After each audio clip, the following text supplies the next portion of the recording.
This afternoon is consideration of business motion 13093 in the name of Joe Fitzpatrick on behalf of the Parliamentary Bureau setting out a business programme. I would ask that any member who wishes to speak against the motion press the request to speak button now, please, and I call on Joe Fitzpatrick to move motion number 13093. Minister. Moved. Many thanks.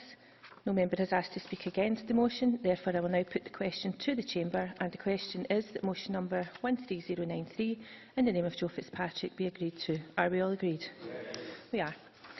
The next item of business is consideration of business motion 13088 in the name of Joe Fitzpatrick on behalf of the Parliamentary Bureau setting out a Stage 1 timetable for the Alcohol, Licensing, Public Health and Criminal Justice Scotland Bill.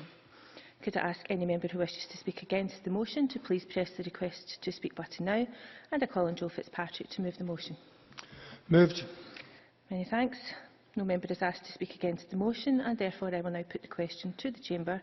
And the question is that motion number 13088 in the name of Joe Fitzpatrick be agreed to. Are we all agreed? Yes. We are. The motion is therefore agreed to. The next item of business is consideration of business motion 13089 in the name of Joe Fitzpatrick on behalf of the Parliamentary Bureau setting out a Stage 2 timetable for the Prisoners Control of Release Scotland Bill. Could I ask any member who wishes to speak against the motion to press the request to speak button now, and I call on Joe Fitzpatrick to move the motion. Moved. Many thanks. No member has asked to speak against the motion, and therefore I will now put the question to the Chamber. And the question is that motion number 13089 in the name of Joe Fitzpatrick be agreed to. Are we all agreed? Yes. We are. The motion is therefore agreed to. And the next item of business is consideration of two Parliamentary Bureau motions, and I would ask Joe Fitzpatrick to move motion number 13090 on approval of an SSI, and motion number 13091 on committee membership. Minister. Moved en bloc. Many thanks. The question on these motions will be put at decision time. And it is now time to move on to our next item of business, which is a members' business debate on motion number 12950 in the name of Alec Rowley on thousands of migrants dying attempting to reach Europe each year. This debate will be concluded without any questions being put, and I'd be grateful if those members who wish to speak in the debate could press the request to speak buttons now. But I do advise the Chamber we are incredibly tight for time during this debate. I call on Alec Rowley to open the debate. Maximum 7 minutes, please, Mr Rowley. Presiding Officer, in moving this debate today, can I first thank all those members of this Parliament who signed my motion and made the debate possible. Members will have received a copy of the publication from Amnesty International called Europe's Sinking Shame, the failure to save refugees and migrants at sea.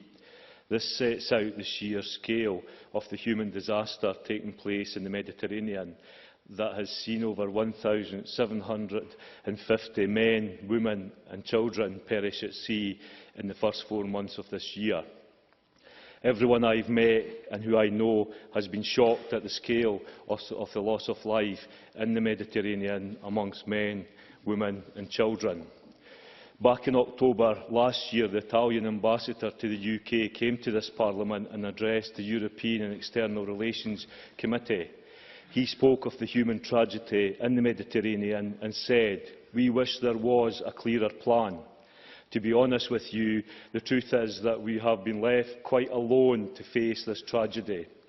He talked of migrants drowning by the thousand in the Mediterranean Sea, and he said it was not possible for just one country, with the occasional help of Malta or Greece, to cope with such a major crisis. He added that Italy was pressing other partners to make this issue a European priority, and he stated that all political pressure is welcome to create an awareness of the scale of the human tragedy taking place. So today I bring forward this motion, yes, to raise awareness of this tragedy, but also to make the case that this Parliament must do more to speak out and to use every bit of influence we can have to make the UK Government and governments across Europe step up and do what is necessary to stop this tragedy continuing. The vast majority of people at risk are men, women and children travelling to Europe from the poorest countries of Africa, where poverty is endemic and where opportunity is limited. and there are many seeking protection and asylum who come from trouble spots like Syria, from which there is currently no legal and safe way to get to Europe. And they need our help. We cannot say we do not know, for Fortrex, the European Border Protection Agency in Warsaw, in Europe, follows every single boat filled with refugees, and in the last year and a half we have been using drones and satellites to survey the borders. So European authorities have surveillance of people drowning down in the Mediterranean. We know people are dying.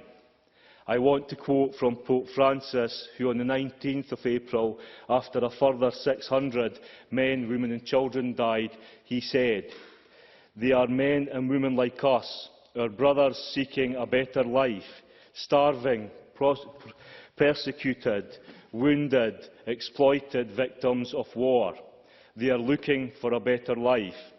Faced with such tragedy, I express my most heartfelt pain and promise to remember the victims and their families in prayer.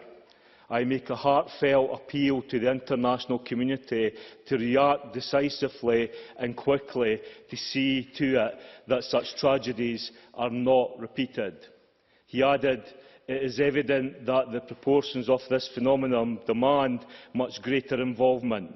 We must not tire in our attempts to solicit a more extensive response at the European and international level." And that is our purpose, I believe, in being here today. Our country, Scotland, has a proud history of internationalism, of reaching out and of not looking the other way when fellow human beings, no matter their nationality, no matter their colour or religion, and no matter their wealth or social status, are in danger.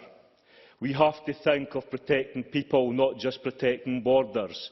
Think about saving lives, not just saving money. I believe we must consider, for genuine refugees, legal ways of reaching Europe. As the United Nations Refugee Agency, human rights organisations like Germany's Pro Asylum and Human Rights Watch have suggested the European Union should create asylum procedures at the embassies of its member states in the same way as Switzerland has done. The Italian Navy's Operation Mare Nostrum rescue mission, which protected hundreds of thousands of refugees from drowning, needs the funds to be fully up and running once again.